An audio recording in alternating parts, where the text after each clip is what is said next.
Marty, good morning, sir.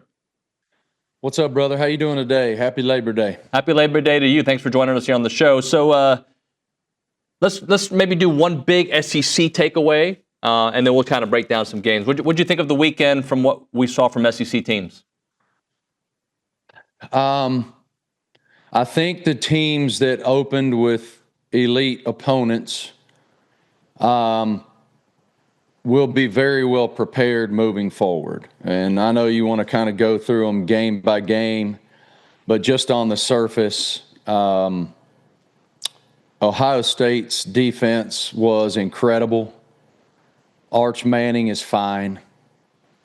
Florida State hit Alabama in the mouth and came out with an intensity and an emphasis that Alabama didn't match. I really like what I saw from LSU. Of course, they prevailed and in a very difficult environment. And they prevailed because of a new philosophy from the top that the entire organization bought into. So I still look at the floor of the SEC as so high, but it's going to be interesting to see who emerges as elite at the top. So that's kind of my takeaway. Those games were fantastic, man. If you're a college football fan, that's as great an opening weekend as I can ever remember. They were thrilling games. I grew up a Virginia Tech guy, so watched the South Carolina Virginia Tech game very closely yesterday. And we'll get into LaNorris in a minute, but that's a very special football player, and what Shane's built in Columbia is to be admired. And so I think that it's going to be a really interesting year in the league, man. Who can emerge? Because there's a lot of parity, and there's a hell of a lot of question marks for several different organizations or programs. Marty, from an A&M perspective, I think, it's good to beat a team by 18 points of UTSA's ilk, but fans wanted more, and that's probably a good problem to have if you're A&M, that you beat a team and still you look at it like, man, your rush defense really needs some work, and they did kind of fix it during the game. I know you're watching a lot of the game, so it's hard to kind of like pencil in on particular things, but maybe any takeaways from what you saw of A&M? Yeah, I watch a lot of, so the morning after, in our job, we have to really pay attention. And so I watch a lot of tape and a lot of those truncated highlight packages that are put together of various games. But, wanting more, if you're Mike Elko, is the best problem to have when you beat a quality opponent. And I felt like he said it best after the game. Zero's a good thing when you're talking about the loss column. They answered a lot of questions. The offense looked explosive. The return game looked fantastic. That punt return was so well executed. If you go watch that football play and you know any damn thing about football, it was so well devised, very well blocked, and 7's a problem. Texas A&M fans are going to love 7 in the return game. And you won all 3 phases of the game. And you said it, David, really quality adjustments at halftime in that run game defensively. I felt like Marcel Reed looked good, had the 4 scores. He was on time, accurate most of the time, spread the football around to all kinds of different people. And the biggest question mark coming out of it, you said it, is that run defense. But I felt like Coach Elko explained it pretty well, that a lot of those breakdowns were kids playing for the first time and learning while there's bullets flying around. And so that's something that can be corrected, and you would expect will be corrected.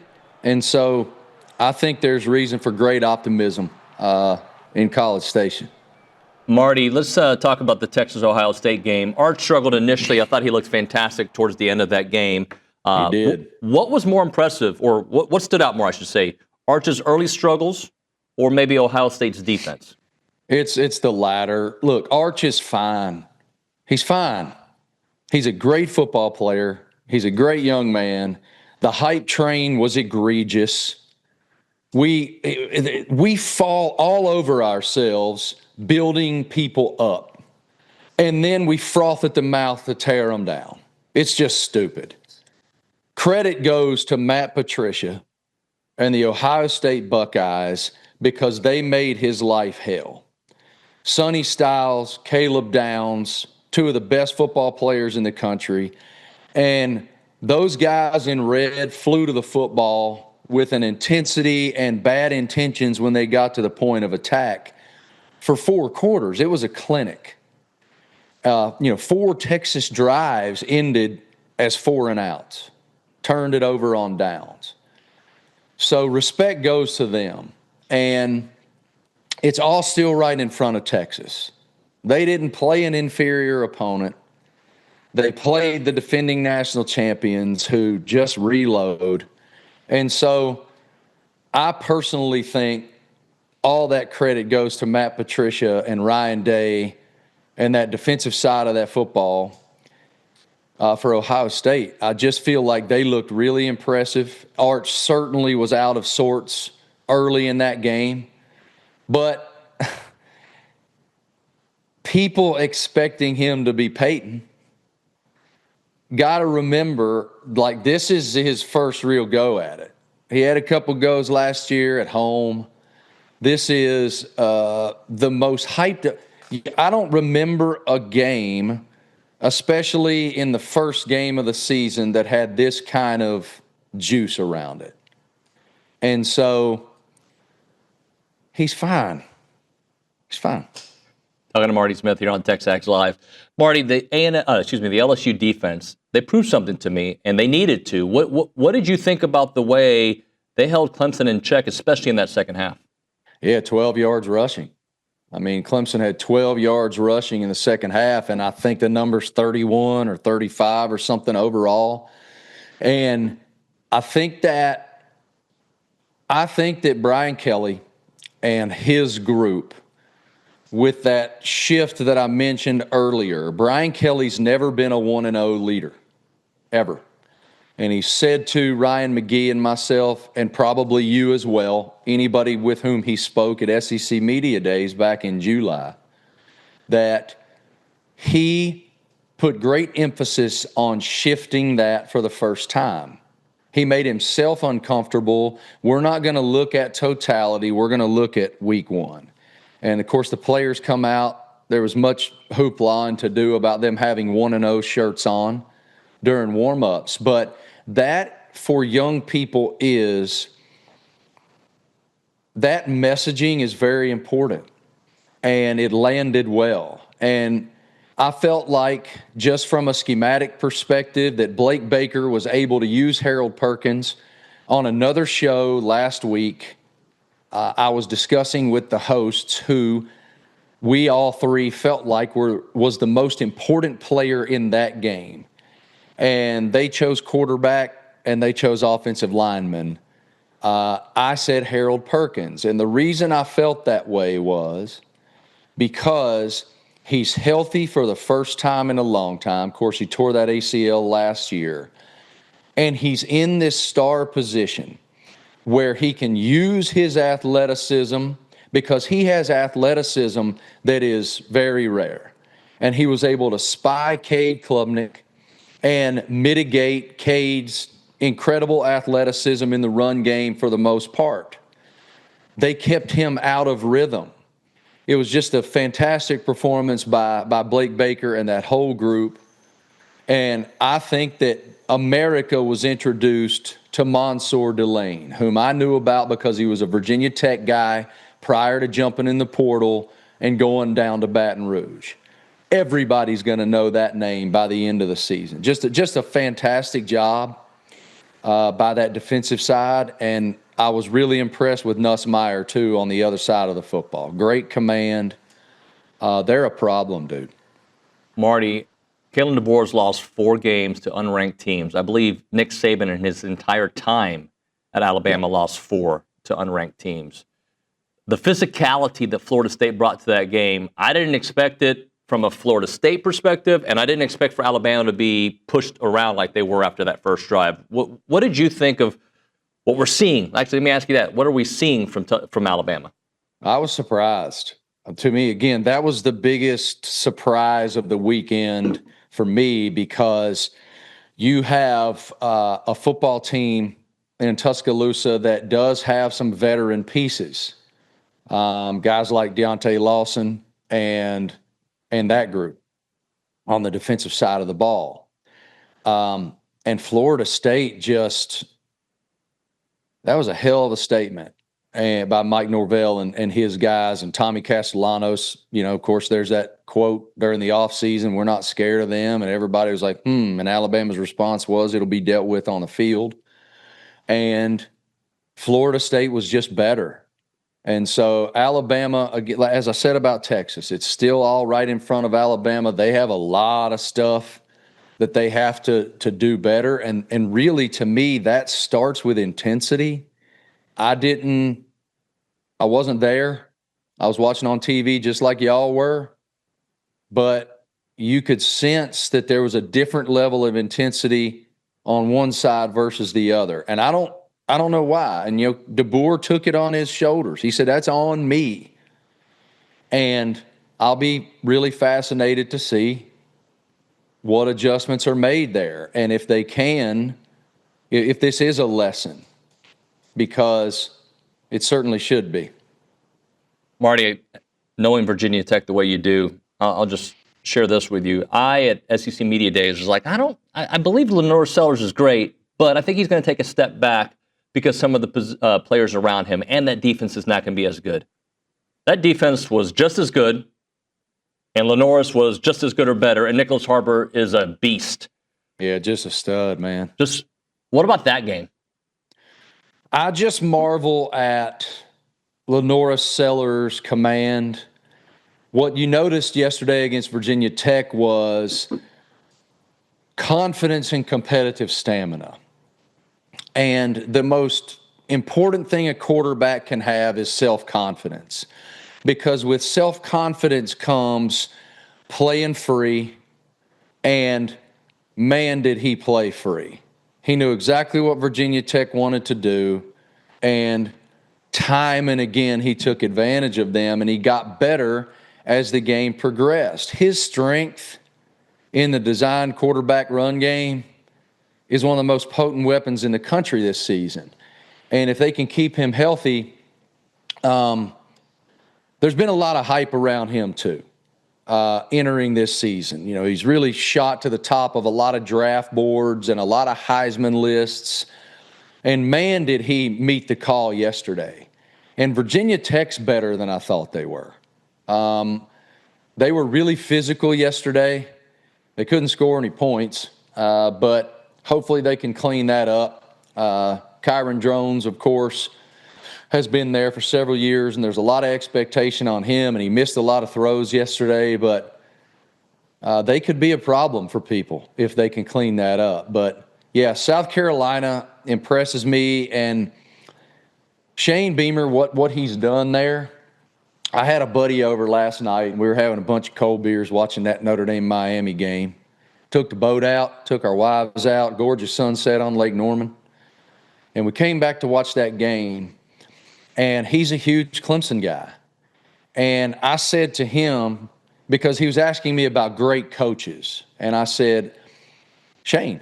And he's like, wow, you would put him in that list. I said, yeah, I would, because what he's done by coaching these young men up. I think if you look at rosters top to bottom in the SEC, just from a talent perspective, he doesn't always have the God-given talent that a lot of these other programs in the league have. That includes A&M. But man, does he just get so much out of him, he and his staff.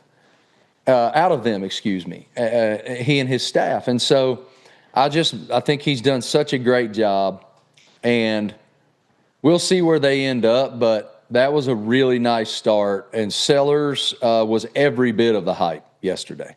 Marty, John Mateer, I didn't know much about him entering the offseason. And I started watching. I was like, man, this guy might really be everything that they're saying. Yeah, he's a bad boy. 1 week, I'm buying it. I feel like they're going to take it to Michigan. Yeah, so a couple things. When you just look at his statistics at Wazoo, I mean, you have 4,000 yards and 44 touchdowns. I don't care if you're playing against air. That's pretty impressive. So, okay, he comes over to the SEC. A lot of people felt like he was one of the most important portal acquisitions. Count me among that group. And he's just a dude. When you meet him, I was just instantly impressed. I mean, he walked into the Marty and McGee set at SEC Media Days just because he wanted to meet us and say hello and introduce himself. That impresses me. And so now you see what he did on Saturday and really good numbers. I'm going to Norman tonight to sit with him tomorrow for College Game Day piece.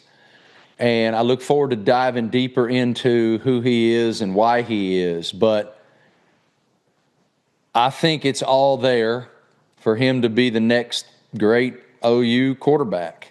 He certainly has the skill set. He has the moxie, the toughness. And I have very high expectations, as many do. Everybody thought that was going to be Jackson Arnold, but it didn't work out. He's over with Coach Freeze now. But I just feel like Mateer is this throwback personality, and that just suits that program and Brent Venables perfectly. And they need him. So, impressive debut for sure. We'll see what happens against Michigan. Marty, let me close out with a non-SEC question, but it'll affect the SEC. In a couple weeks, A&M goes to South Bend. They take on Notre Dame. They lose a close one yesterday. I was super impressed with Miami. But CJ Carr, I thought he looked like a poised quarterback as that game went on. What did you see from CJ Carr? Very impressed. He made a couple athletic plays. The one touchdown where he snaked his way out of the pocket and got to the left outside of the pressure and delivered a strike. That was a very impressive moment.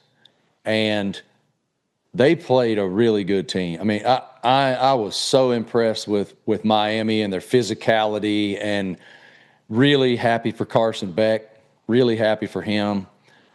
Great command. He had a confidence that we didn't see a whole lot last year.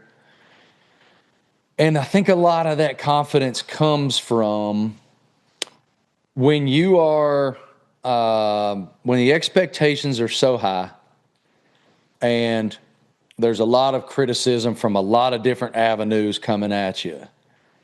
And then you transfer and you go play to that level against that quality of an opponent and get a victory that was, to me, the signature win for Coach Cristobal at this point. A lot of emotion comes with that, and we saw that emotion during his post-game address last evening. Carr is a really good player, and he's going to continue to be a really good player. And if he can stay ahead of the chains, have a few explosives, open it up for the great running backs they have. Again, I said it about two other teams. It's all right in front of Notre Dame, man, especially in this iteration of the sport. I kept you a lot longer than I should have. I apologize. But no, it's all good, man. If you can, tell us what's on the podcast this week. We actually have part two. We did a great interview with Greg Olson from the former Carolina Panther, former Cane, a couple weeks ago, or last week, I guess. And I learned so much from him. He is such a good man, but he's had such a unique life with what he and his wife have gone through with their son's heart condition, with his passion for youth sports, with his very interesting perspective on NIL transfer portal, with the fallout and the education he received from winning an Emmy and then being replaced by Tom Brady on the Fox broadcast team. Such an interesting person, and he's been a friend to Jimmy Johnson and me for a very long time here in Charlotte. He's someone from whom I've learned a lot about life, and I'm better when I'm around him. So part 2 coming. Part 1 was very well received. So while y'all are mowing a yard today and grilling out and having your cold beer, throw that on your iPhone. It's pretty cool. Marty, thank you, sir. Talk to you next week. Thank you, bud. Always appreciate it. Have a great week, guys. Appreciate it, man.